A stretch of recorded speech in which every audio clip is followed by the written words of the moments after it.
পীর আছে এখনো পেশাব ফিরে পানি লাই না। আমি আপনার মুরিদান কত আছে বলে 1010 আছে। বলে পেশাব ফিরে পানি নিলেন না কেন? আমাকে বলছে কারবালার জমিনে হুসাইন পানি পানি করে মারা গেছে, ওই পানি আমি এই জায়গায় ঠেকাবো না। আমি ছাত্র জীবনে 40 দিনের জন্য তাবলিগে গেলাম।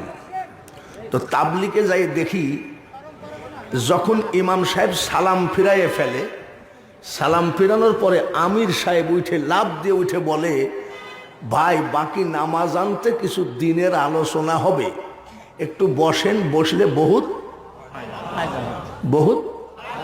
তা আমি মনে করলাম এদের ফায়দা যে কি আমি তাই দেখব। তারপরে দেখি ওরা প্র্যাকটিক্যালি হাদিস দলিল বলতেছে, সাহাবীদের কাহিনী বলতেছে, দিনের দাওয়াত দিচ্ছে। কিন্তু একটা জিনিস দেখলাম, হানিয়া মারিয়াজের লবণ খাওয়ার দোয়াটা আমরা অনেকেই জানি না। এটা লবণ খাওয়ার দোয়া, আল্লাহুম্মা বারিক লানা ফিমা রাযাকতানা ওয়াকিনা আযাবান নার। এটা ভাত সামনে আসার দোয়া। পেশাব পায়খানা ঘুম এসব প্র্যাকটিক্যাল ট্রেনিং দিচ্ছে, ঠিক কিনা? তা আমি কই কি ব্যাপার, এখানে তো আল্লাহ রসুল আর কুরআন হাদিসের কথার বাইরে কিছু নাই, কিন্তু সেই তাবলিগকে মানুষ এত খারাপ বলে, চিনি ডবল দেয়। যেখানে জালসায় যায়, এই আমার এই অবস্থায় দেখি একেবারে পাইনসে চা পাঠায়। তার মানে মনে করে এটারেও ধরছে মনে হয়, না এখনো ধরে নাই। তো করছে কি, তাবলিগ জামাতে সবই তো আল্লাহ রসুলের কথা, ঠিক কিনা?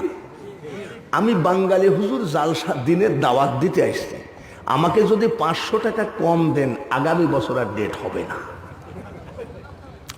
1 লক্ষ টাকা নিয়ে বক্তারা আবার আসেও না, এরকম নাই নাকি? কিন্তু তাবলিগ জামাতরা নিজের জমি বিক্রি করা, গরু বিক্রি করার টাকা দিয়ে দিনের দাওয়াত দিয়ে বেড়ায়। এরা কি খারাপ? আমি এরা তো ভালোই। আচ্ছা ঠিক আছে, গেলাম চরমোনাই। কোথায়? চরমোনাই যাই দেখি খালি জুব্বা আর জুব্বা।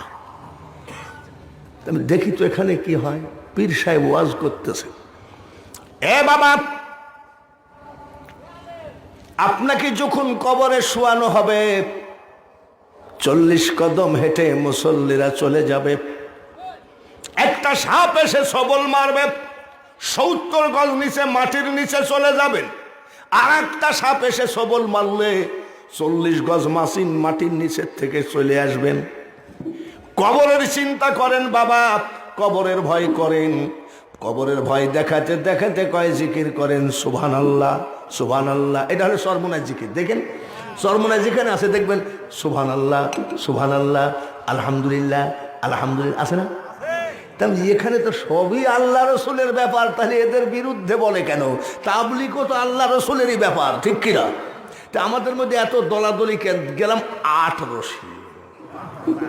কয় রশি? 8 রশিতে যাই দেখি হাজার হাজার মানুষ সব বসে আছে এক সারিতে। কি কয়? ইয়া আল্লাহ 8 রশি, ইয়া রহমান ইয়া রহিম। আমি এরাও তো আল্লাহকে ডাকে রে। আমাদের মধ্যে এত দলাদলি কেন? তাবলিগেও আল্লাহকে ডাকতেছে, চরমোনাই আল্লাহ, 8 রশিতেও আল্লাহ। গেলাম ফুরফুরা, হাওড়া স্টেশন থেকে 700 টাকা দিয়ে ইন্ডিয়ান টাকা দিয়ে একটা গাড়ি ভাড়া করলাম, প্রাইভেট কার ভাড়া করে গেলাম ফুরফুরা। ফুরফুরায় যাই দেখি ফুরফুরা পীর সাহেব মুরিদানের সামনে বলছে, এ বাবা চোখটা বন্ধ করো, কলবের দিকে খেয়াল করো, তোমার কলব তোমার পীরের কলবের দিকে মুতাওয়াজ্জা আছে, এটাকে মুরাকাবা বলে। তোমার পীরের কলব তোমার দাদা হুজুরের কলবের দিকে মুতাওয়াজ্জা আছে। এইভাবে রসুল পর্যন্ত গিয়ে বলতেছে, পড়ো লা ইলাহা ইল্লাল্লাহ। এখানেও তো আল্লাহ রসুলেরই ব্যাপার। তাবলিগ, চরমোনাই, 8 রশি সব তো আল্লাহ রসুলেরই ব্যাপার। গেলাম আজমির শরীফ। আজমির যাই দেখি ওখানে তো বাংলা নয়, দেখি তো কি হয়। জব জিয়ন টুট জায়েগা आसमान जमीन फना होगा, कहाँ रहे गसब ये कुदरत है ओ तेरी, ओ दुनिया बनाने वाले क्या होगा दुनिया तेरी। আমি এখানেও তো সেই লাইন মোতাবেকই কথা রে, মানে আল্লাহকে বলছে হে দুনিয়া বানানে ওয়ালে, যখন কিয়ামত হবে তখন এইসব কোথায় যাবে এটাই বলছে। আমি এটাও তো ঠিক আছে রে, আজমিরও ঠিক আছে, ফুরপুরায়, চরমোনায়, তাবলিগ, আটরশি, দেখি শাহজাদপুরে আমাদের কিছু লোক মুরিদ হইতে আসে, ওইখানে একটা কওমি মাদ্রাসায় আমাকে প্রধান বক্তা করেছে। ওয়াজের পরে মুফতি সাহেবকে বললাম যে ভাই একটু পীরের দরবারে যাবো, চলেন যায়।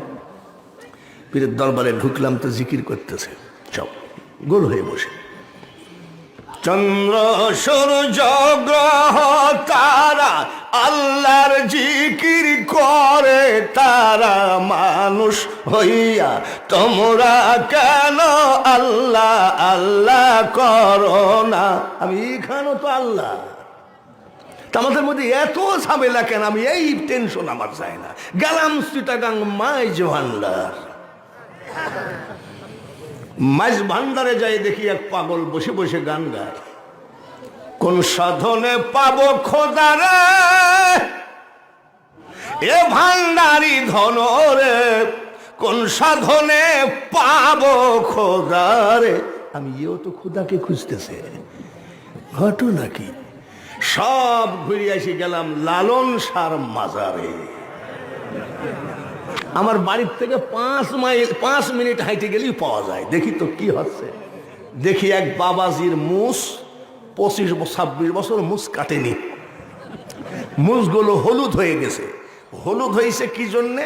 এই সাদা কাগজটা যদি রান্নাঘরে রাখা যায় তাহলে কয়েকদিন পর হলুদ হয়ে যাবে। কিসে? ধোঁয়ায়। কিসে? তাহলে ওনার মুছেও মনে হয় কিছু ধোঁয়া লাগছে।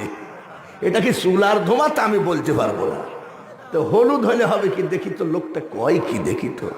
চুপচাপ বসে আছি আর কয়, ডুবায়ে ভাসাইতে পারো কাইতে তোমায় ডাকি আমি, ইলাহিয়াল মিনগো আল্লাহ বাদশাহ আলম ফানা তুমি। আমি এরাও তো সেই ডুবায়ে ভাসাইতে পারো তাইতে তোমায় ডাকি, ইলাহি আলমিন গো আল্লাহ। এরাও তো আল্লাহকে বলতেছে, খালি মুস্তা হলুদ আর কি। তা আমি আবার বলছি বাবাজি একটু ভালো করে গান গাও। তখনও চিন্তা করছে মৌলবি আমাদের লাইনের লোক, একটা ভালো গান গাও। তো বলছে কাশি টাশি দিয়ে গান গাইছে। গানের একটা ভাব আছে না? আমার বয়স তো 75, তো লোকটা আমার একটা গান ধরিছে, চলিতে চরণ চলে না। চলিতে চরণ মানে কি? দিনে দিনে অবশ্যই আগের বাহাদুরি এখন গেল কই। আমি এ তো মারাত্মক গান রে। এক সময় মাইক ছাড়া 5 ঘন্টা চিল্লাইছি, এখন মাইক হলেও ভয় লাগে যে পারবো কিনা। তাহলে আগের বাহাদুরি কি আর আছে? চলিতে চলন চলে না, দিনে দিনে অবশ্যই আগের বাহাদুরি এখন গেল কই। আমি আবার 10টা টাকা দিয়েছি যে ভাই তুই আমার মনের কথা বলিস, তুই গা। যেই 10টা টাকা দিয়েছি ও কয় মুখে মাথার চুল পাকিতেছে, মুখের দাঁত পড়িতেছে, চোখের জ্যোতি কমিতেছে, মনে ভাবি চশমালো। এইবার আসেন তাবলিগ জামাত থেকে চরমোনায় 18 যতগুলো বললাম, আমি কি কারোর বিরুদ্ধে বলেছি? আন্দাজে না, সত্যি কথা বলেন, আমি কি কারোর বিরুদ্ধে বলেছি?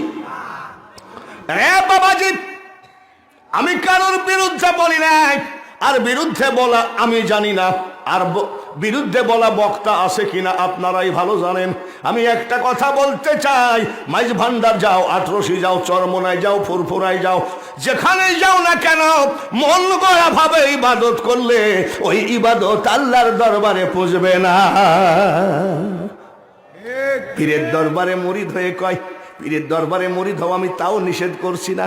এমনও পীর আছে এখনো পেশাব ফিরে পানি লাই না। আমি আপনার মুরিদান কত আছে বলে 1000 দশেক আছে, বলে পেশাব ফিরে পানি নিলেন না কেন? আমাকে বলছে কারবালার জমিনে হুসাইন পানি পানি করে মারা গেছে, ওই পানি আমি এই জায়গায় ঠেকাবো না। এইগুলো কি দলিল না মন গড়া দলিল? জোরে বলেন ঠিক কিনা?